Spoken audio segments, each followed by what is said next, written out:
Selamat datang di podcast Merapi. Ngobrol random, namun tetap sopan, santun, santuy. Halo Sobat PMI, jumpa lagi dengan saya Hana, tentunya masih di podcast Merapi. Kali ini kita akan ngobrolin tentang topik yang masih hangat di masyarakat nih.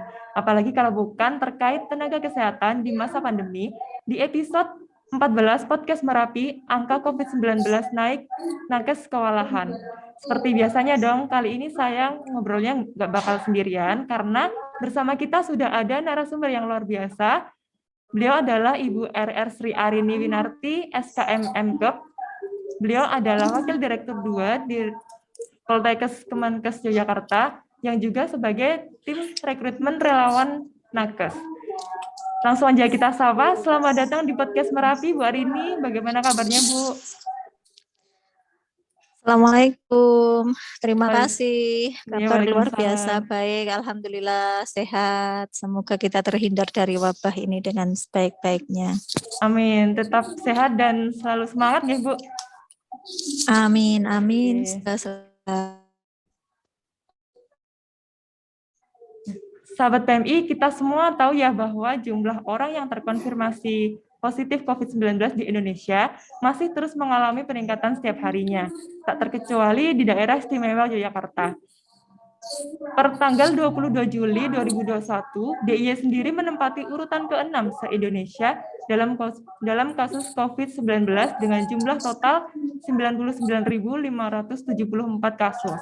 Kalau bicara mengenai virus dari COVID-19 ini sudah bermutasi sehingga sampai sekarang ada banyak variannya seperti alfa, beta, gamma, dan juga delta.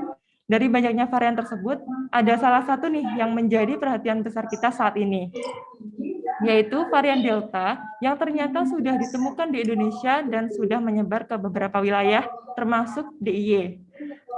Banyak peneliti maupun para ahli yang memberikan informasi bahwa virus varian Delta ini 97% lebih menular daripada varian aslinya, memiliki durasi waktu penularan yang sangat singkat. Bahkan satu orang yang sudah terinfeksi virus varian Delta ini dapat menularkan virus yang sama ke 7 hingga 8 orang lainnya. Dan varian Delta ini memiliki kemampuan untuk bereplikasi atau berkembang biak lebih cepat dibandingkan virus corona biasanya. Baik, tanpa berlama-lama lagi, kita langsung aja ngobrol bareng Bu Arini. Nah, seiring dengan kasus konfirmasi positif COVID-19 yang terus meningkat, apalagi dengan ditemukannya varian Delta ini, tak bisa dipungkiri bahwa peran tenaga kesehatan atau yang biasa disebut nakes juga semakin besar dalam membantu proses penyembuhan pasien. Sebenarnya bagaimana nih, Bu, situasi dan kondisi para nakes sekarang ini di Indonesia dan khususnya di daerah istimewa Yogyakarta? Terima kasih Mbak Hana, terima kasih, ini pertanyaan yang bagus sekali untuk saat ini. Saya pribadi di sini saya mengemban amanah selain jadi waduh, saya juga sebagai Sekretaris Persatuan Perawat Nasional Indonesia Provinsi Daerah Istimewa Yogyakarta. Untuk kondisi perawat sendiri, total yang terpapar saat ini sudah 2.069 orang, dengan sembuh 1.396, dengan isolasi mandiri dan dirawat itu 665, dan yang meninggal 9 orang. 9 orang teman saya sudah meninggalkan kita semua karena COVID. Ini kondisi perawat. Kemudian untuk tenaga kesehatan yang lainnya, ini kebetulan bahwa Forum Keprihatinan Yogyakarta yang terdiri dari semua organisasi profesi, mulai dari ID, BPNI, IB, PARI, apoteker, dan lain sebagainya, itu sudah juga memberikan data bahwa mayoritas tenaga kesehatan itu sudah terpapar banyak, bahkan dari ID pun yang meninggal di Jogja ini sudah lebih dari 10 orang dokter. Maka kondisi ini memang sangat memprihatinkan sekali, bahwasanya semua tenaga kesehatan mulai dari patelki, tenaga laboratorium, itu yang terpapar juga sudah 267, penata anestesi sudah 23 orang, apoteker sudah 90 orang apoteker, kemudian persagi sendiri total yang terpapar 79 orang atau ahli gizi. Bahkan ada yang meninggal, radiografer juga yang terpapar sendiri juga sudah banyak, sudah 90 orang. Artinya bahwa semua sendi lini tenaga kesehatan ini sudah ini dalam posisi yang lelah saat ini sehubungan dengan ekskalasi yang belum turun. Bahkan untuk perawat dari 13.000 perawat yang aktif itu sudah 2.000 sendiri yang terpapar, kemudian yang lain isolasi, kemudian di sisi lain juga meninggal tadi. Di sisi lain banyak rumah sakit yang membuka layanan COVID, pembukaan rumah sakit darurat, otomatis kebutuhan perawat juga semakin meningkat. Itu sehingga kondisi ini ya memang perlu kita tindak lanjuti bersama-sama oleh seluruh tenaga kesehatan di Yogyakarta. Itu Mbak Hana. Baik Bu, jadi memang jasa dan pengorbanan dari para nakes ini sangat besar ya Bu, bahkan resikonya juga besar sekali. Dan luar biasa, karena memang tenaga kesehatan itu sangat rentan terjadi resiko lagi, karena memang terpapar terus-menerus. Tenaga kesehatan itu terpapar terus-menerus. Kerjanya tidak pernah turun, justru malah meningkat, karena sasaran yang harus dilayani juga meningkat. Kemudian perkembangan COVID itu juga luar biasa. Varian Delta ini kondisi kita buka masker saja, kalau sudah ya sudah langsung bisa invasi kumannya atau infeksi virusnya sudah bisa langsung. Kemudian angka kematian yang sangat tinggi, sangat luar biasa. Bahkan isolasi mandiri di rumah itu juga bisa meninggal karena hipoksia, kondisi yang memang hipoksia yang kita tidak terasa, ternyata memang saturasi oksigen kita menurun. Kemudian karena kekurangan oksigen, nah ini juga menjadi problem nasional, sehingga memang nakes itu menjadi garda terdepan ya, karena memang beberapa dekontaminasi ulang terus menerus ya menjadikan pertahanannya menjadi jebol seperti itu Mbak Hana. Baik Bu, dengan keadaan saat ini yang bisa dikatakan para nakes itu kewalahan dalam menangani pasien COVID-19, membuat adanya perekrutan sukarelawan untuk terjun langsung membantu para nakes. Dan para relawan ini juga ada yang berasal dari lingkup perguruan tinggi, baik itu mahasiswa maupun lulusan baru dari program studi kedokteran dan kesehatan lainnya. Beberapa kampus juga sudah menerjunkan para nakes sukarelawannya untuk membantu penanganan COVID-19 di rumah sakit. Seperti yang kita tahu ya Bu, bahwasanya Poltekkes Kemenkes Jakarta ini ikut ambil peran dalam menerjunkan mahasiswanya untuk menjadi bagian dari relawan tenaga kesehatan. Nah, yang ingin kita ketahui Bu, apa yang membuat Polkesyo bersedia untuk turut membantu selain dari aspek program studi yang dimiliki Bu? Terima kasih Mbak Hana. Perlu kami sampaikan ke Bapak Ibu semua para pendengar, para pemirsa, bahwasanya Poltekkes Kemenkes Yogyakarta itu mau tidak mau, suka tidak suka harus bersedia sehubungan dengan Poltekkes itu merupakan salah satu satuan kerja vertikal di bawah Kementerian Kesehatan. Artinya Poltekkes Yogyakarta dengan Sarjito itu anaknya Kemenkes persis. Anaknya Kementerian Kesehatan yang ada di Jogja itu yang merupakan satker vertikal itu ada 4.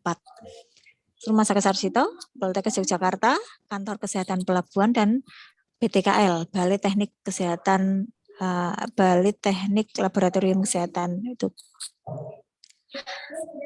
Nah, itu kondisinya adalah kita merupakan bagian dari Kementerian Kesehatan, mau tidak mau, kita juga harus melaksanakan program Kementerian Kesehatan.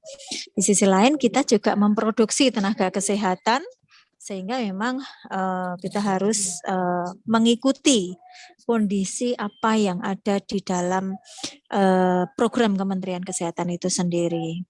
Bahkan Poltekkes Kemenkes Yogyakarta ditunjuk oleh pusat ditunjuk oleh Kementerian Kesehatan menjadi lini atau menjadi panitia rekrutmen untuk relawan di lingkup DIY. Karena kita ditunjuk seperti itu sehingga kita kemarin mengadakan koordinasi dengan perguruan tinggi kesehatan se-Yogyakarta. Jadi kita memang merekrut baik itu lulusan yang sudah melaksanakan uji kompetensi dan punya STR, serta kita merekrut yang mahasiswa tingkat akhir untuk dapat terjun pada pelaksanaan baik itu pelaksanaan pada COVID langsung maupun ke aspek vaksinasi. Kemudian di sisi lain tracing, tracking dan pengobatan. Kemungkinan seperti itu Mbak Hana sehingga memang kita hiruk pikuk ini kondisi saat ini. Oke, jadi untuk nakes sukarelawan dari kampus itu yang dilibatkan atau diterjunkan langsung itu adalah mahasiswa aktif dan juga lulusan baru, Ibu.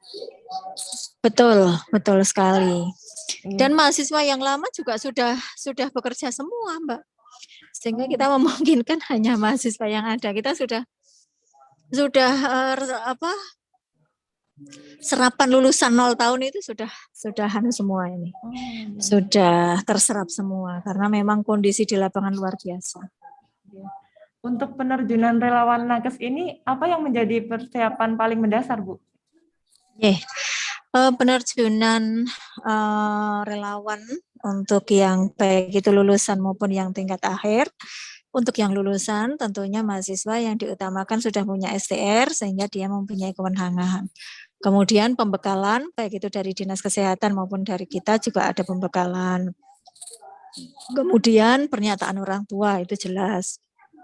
Kemudian pernyataan kemauan untuk ditempatkan. Itu untuk yang lulusan. Kalau untuk yang tingkat akhir, tentunya kita harus dipadatkan dengan mata kuliah praktek pada saat tingkat akhir, yaitu penjaringan mahasiswa tingkat akhir, kemudian diseleksi, tentunya kita harus screening kesehatannya, kemudian pernyataan orang tua, kemudian baru kita pendampingan. Kalau yang mahasiswa tingkat akhir, melalui fungsi praktek klinik keperawatan, tetapi ini juga pendampingan. Artinya dari sisi dosen harus mendampingi karena memang dia secara kewenangan belum bisa mandiri.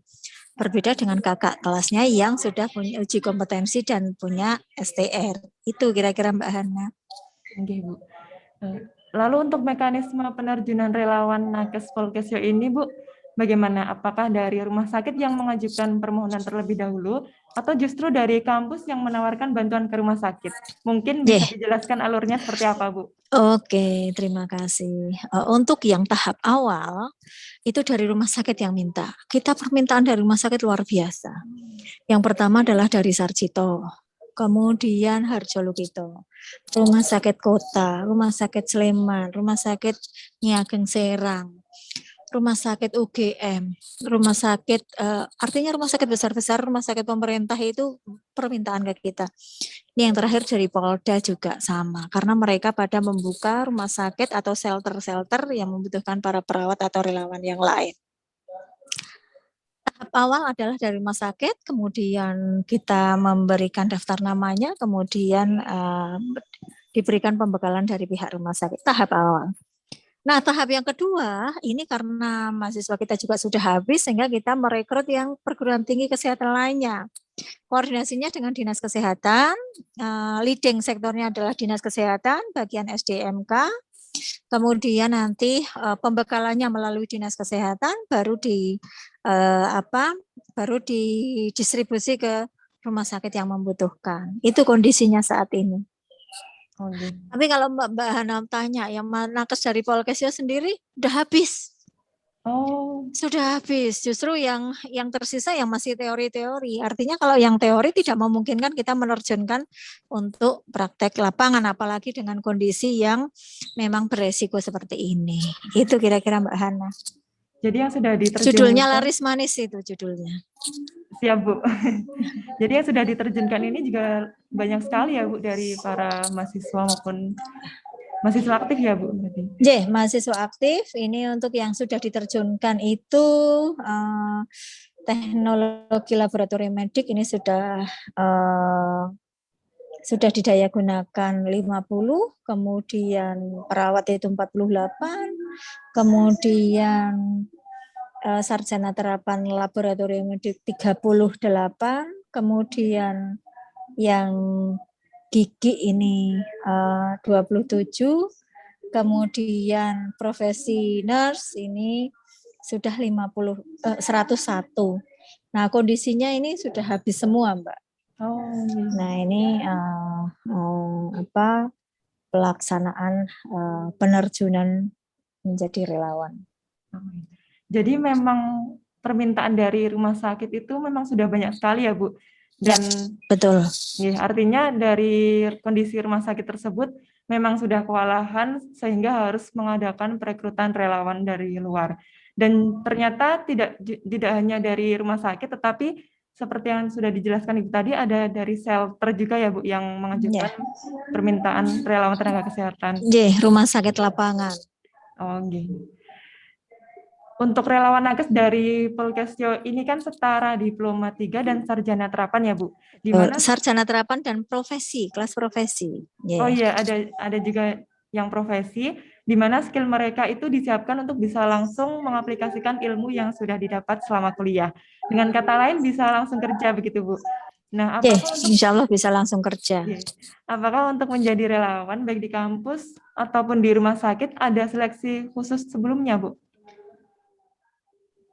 Untuk seleksi sendiri secara klinis sebetulnya kita sudah melakukan pemeriksaan kesehatan secara berkala. Artinya sebelum menerjunkan mahasiswa untuk pelaksanaan praktek klinik, semuanya kita screening. Jadi seleksinya adalah seleksi kesehatan. Screening, karena kalau seleksi kemampuan tentunya kita memang evaluasi proses belajar mengajar selalu kita laksanakan. Baik, mulai dari terus untuk penempatan relawan nakes Polkesjo ini sendiri bagaimana Bu? Untuk pembagiannya ke rumah sakit maupun ke shelter tadi Bu? Untuk pembagiannya memang awalnya berdasarkan kebutuhan. Kalau yang lulusan tadi dan profesi itu tentunya di rumah sakit yang memang mempunyai atau bisa diterjunkan dalam zona merah, artinya kemampuan untuk merawat pasien COVID sudah bisa. Tapi kalau untuk yang mahasiswa tingkat akhir itu penerjunannya ke area yang warna hijau dan kuning. Artinya memang diterjunkan dalam posisi-posisi yang mempunyai tingkat resiko yang tidak tinggi gitu, karena memang posisi latihan. Nah, namun pada posisi zona hijau dan zona kuning, mekanisme asuhan keperawatan pun juga tetap sama gitu. Penggunaan APD juga sama dan lain sebagainya.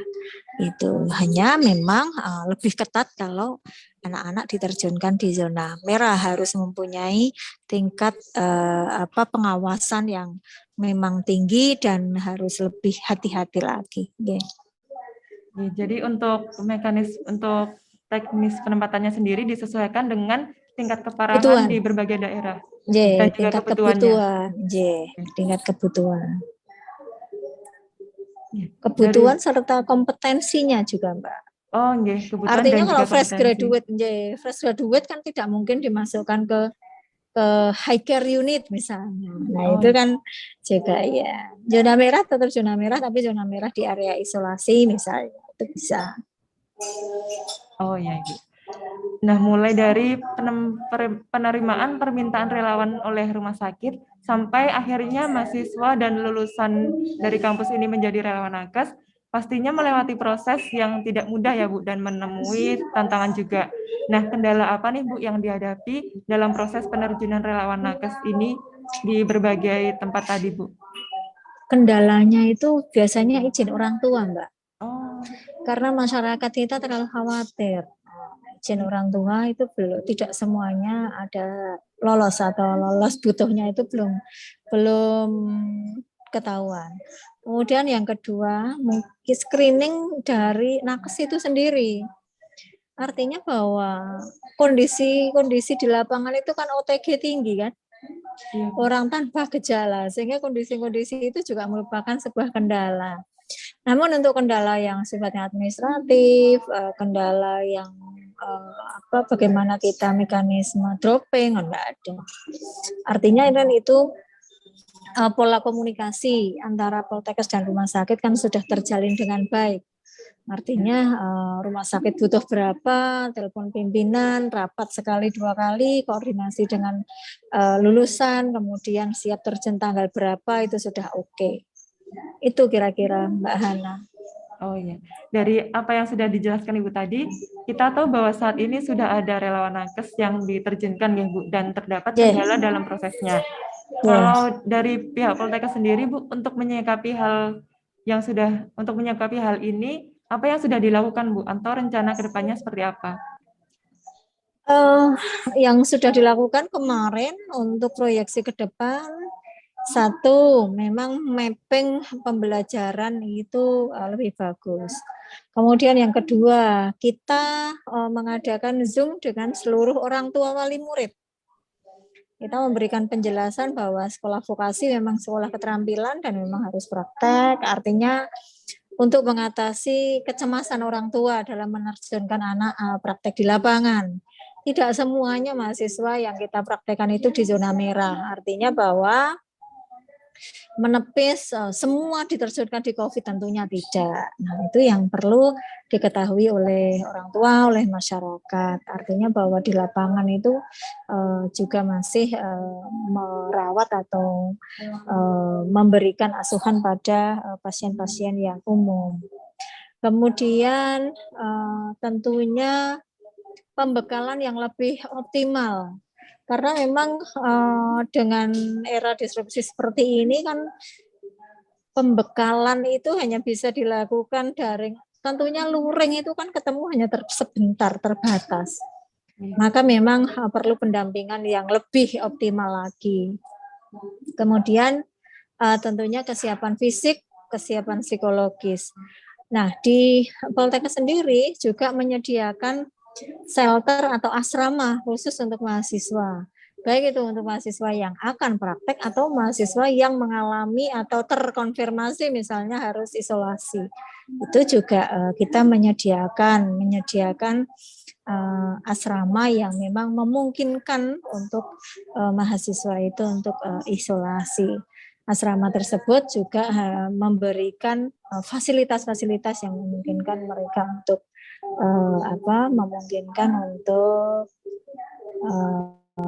melaksanakan supaya bisa nyaman di sana.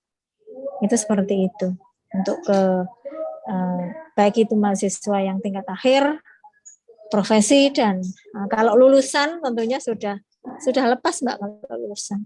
Oke. Besok tanggal 27 kita sudah akan melaksanakan wisuda. Oh iya. Jadi memang untuk menanggulangi permasalahan yang ada itu memang sudah dipersiapkan sebaik mungkin ya Bu. Iya. Untuk mendukung karena kita kelancaran pengalaman ini program. sudah 2 tahun Mbak Hana. Ya. Kita sudah 2 tahun, artinya lulusan yang 2020 juga demikian. Kemarin langsung diterjunkan ke lapangan, serapannya 0 tahun, artinya sudah terserap semua. Nah ini 2021 tentunya sama, artinya memang hikmah dari COVID itu juga di sisi lain serapan lulusan di pasar kerja jauh lebih tinggi, apalagi lulusan Poltekkes ini alhamdulillah mempunyai kompetensi dan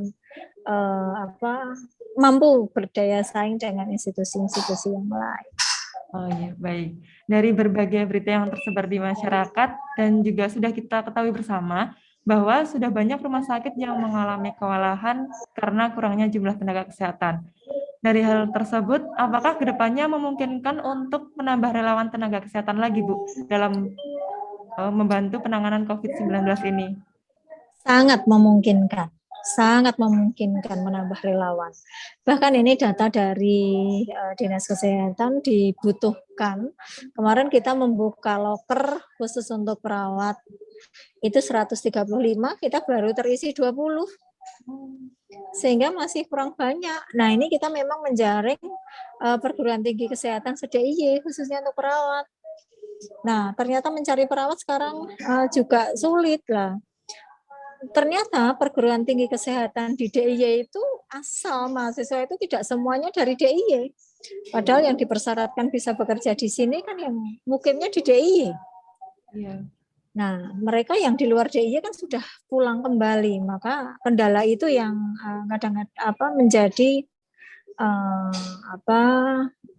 pada saat kemarin kita rekrut itu salah satu kendalanya adalah asal mahasiswa yang sekolah di perguruan tinggi kesehatan di DIY hanya sekitar 50-40% itu orang DIY, yang 60% orang luar DIY. Oh, Karena ya kondisinya seperti itu. DIY kan pusat kota pelajar, artinya memang sangat itu. Kemudian yang selanjutnya adalah koordinasi bersama asosiasi institusi dan organisasi profesi yang kita lakukan. Asosiasi institusi itu misalnya Persatuan Akademi Kesehatan, kemudian Persatuan Universitas-Universitas yang mempunyai prodi-prodi kesehatan dan prodi-prodi kedokteran. Itu juga yang leading sektornya oleh Dinas Kesehatan. Kemarin kita sudah bertemu dan merapatkan secara bersama-sama, bahkan oleh Menteri Kesehatan itu ditarget bahwa akademi atau universitas yang mempunyai atau politeknik yang mempunyai prodi kesehatan harus menjadi relawan itu dari Kementerian Kesehatan, sehingga mau tidak mau yang di bawah Kementerian Pendidikan pun harus terjun dan melaksanakan kondisi ini sesuai dengan instruksi pimpinan. Kemudian koordinasi dengan organisasi profesi. Organisasi profesi itu ada Ikatan Dokter Indonesia, Ikatan Bidan Indonesia, Ikatan Apoteker, kemudian Persatuan Radiografer dan lain sebagainya, Persatuan Gizi. Nah, itu kita juga koordinasikan bersama-sama untuk mapping lagi, pemetaan lagi seluruh komponen jaringan tenaga kesehatan yang masih tersebar di DIY. Kemudian tentunya ini leading sektornya dari Dinas Kesehatan. Itu kira-kira Mbak Hana. Ya, jadi ternyata untuk relawan tenaga kesehatan dari perguruan tinggi ini memang masih banyak dibutuhkan ya, Bu? Sangat banyak dibutuhkan, sangat banyak. Mudah-mudahan ini PMI DIY justru bisa memberikan informasi kepada masyarakat, memberikan informasi pada perguruan tinggi yang mempunyai Fakultas Ilmu Kesehatan yang memang sangat dibutuhkan, sangat diperlukan, bahkan upaya mahasiswa praktek itu pun upaya yang luar biasa. Artinya mutualisme di situ dibutuhkan. Dari sisi mahasiswa kompetensinya dapat, dari sisi layanan mendapat tenaga baru karena tenaga yang lama pada isolasi, Mbak. Karena terpaparnya kan tidak hanya sekali. Kena COVID pertama harus bahkan ada rumah sakit baru, ya, rumah sakit tipe D, itu hanya punya 130 perawat. 59 itu sudah isolasi, harus isolasi mandiri. Ada yang isolasi di ICU, ada isolasi di rumah, ada isolasi di shelter, bahkan isolasi kan minimal 10 hari sampai dengan 14 hari. Nah, kalau separuh sudah hilang selama setengah bulan, nanti pasiennya siapa yang merawat? Nah, kondisi itulah yang terjadi di banyak rumah sakit yang ada di Yogyakarta ini. Nah, dampaknya adalah kondisinya krisis sehingga memang dibutuhkan tambal sulam tenaga. Seperti itu, Mbak Hana. Ya, jadi memang dari banyak pihak pun turut berpartisipasi untuk mendukung adanya tambahan jumlah relawan tenaga kesehatan, begitu, Bu? Betul. Nah, sekarang kita sedikit mengulik kondisi dari relawan nakes yang telah diterjunkan langsung ke lapangan ya, Bu. Bagaimana akomodasi yang diberikan kepada mereka selama menjadi relawan nakes itu, Bu? Oh, Untuk akomodasi yang relawan yang lulusan sudah ber-STR, tentunya ini diberikan insentif dari Kementerian Kesehatan sesuai dengan standar biaya masukan Kementerian Keuangan. Dan insentif itu sudah ada di situ, bahwasanya di peraturan maksimal misalnya ada dari pimpinan Kementerian Kesehatan menyampaikan untuk perawat per bulan maksimal 7,5 juta, dokter 10 juta, spesialis 15 juta dan lain sebagainya. Itu ada di aturan pemberian insentif nakes yang menjadi gembar-gembor selama ini. Insentif belum diberikan, kalau DIY alhamdulillah lancar. Oh iya. Ya, jadi memang ada dukungan yang diberikan juga kepada Ya. para relawan nakes ini ya Bu? Ya, ada dukungan secara finansial. Artinya bahwa keringatnya itu dihargai, diberikan, dan tentunya memang mekanisme tata cara pemberiannya sesuai dengan peraturan perundang-undangan yang berlaku. Oh ya, jadi seperti itu ya Bu Arini, sangat banyak informasi yang bisa didapatkan oleh sahabat PMI dari obrolan kita kali ini nih. Oke. Nah, kita ketahui bersama bahwa kondisi tenaga kesehatan tidak hanya di DIY, tetapi di seluruh Indonesia bisa dikatakan memprihatinkan ya Bu. Dan saat ini masih terus berjuang di garda terdepan untuk memberikan pelayanan kesehatan yang terbaik dalam menangani pasien COVID-19, meskipun dengan segala keterbatasan yang ada. Khususnya untuk sumber daya manusia sendiri, banyak rumah sakit atau fasilitas pelayanan kesehatan lainnya seperti shelter begitu mengalami kekurangan tenaga kesehatan yang sampai akhirnya harus merekrut relawan. Nah, Poltekkes Kemenkes Jakarta ini menjadi salah satu contoh dari lingkup perguruan tinggi yang berpartisipasi untuk menerjunkan relawan nakes, yaitu berasal dari mahasiswa aktif dan juga lulusan baru, untuk turut membantu penanganan pasien COVID-19 di sejumlah rumah sakit. Nah, tidak terasa nih Bu, kita sudah sampai di penghujung podcast. Sebelum obrolan kita selesai, mungkin dari Bu Arini ada yang akan disampaikan nih untuk sahabat PMI yang sedang menyimak obrolan kali ini.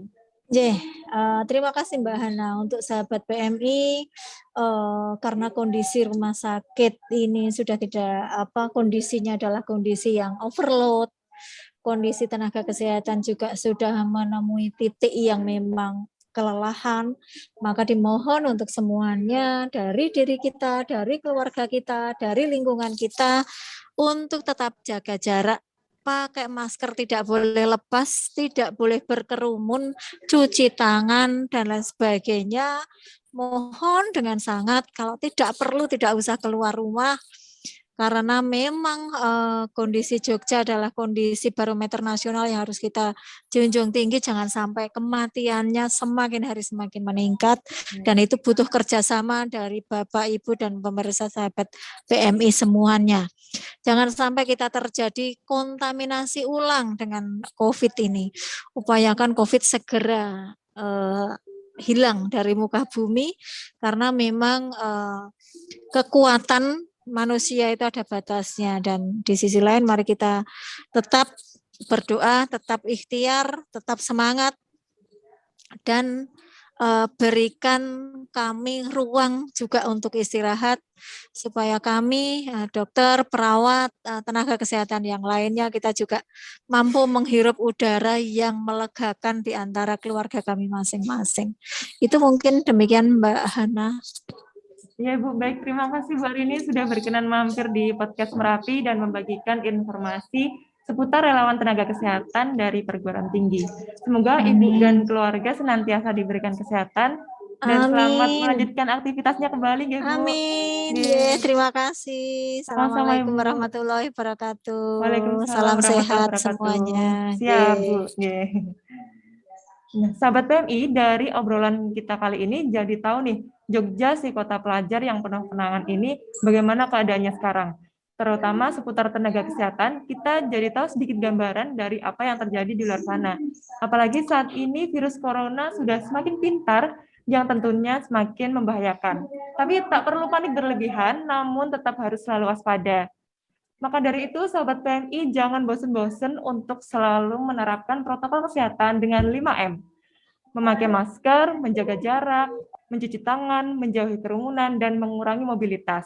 Yuk disiplinkan diri, bukan demi diri kita aja, tetapi juga untuk melindungi orang-orang terkasih dan sekeliling kita juga.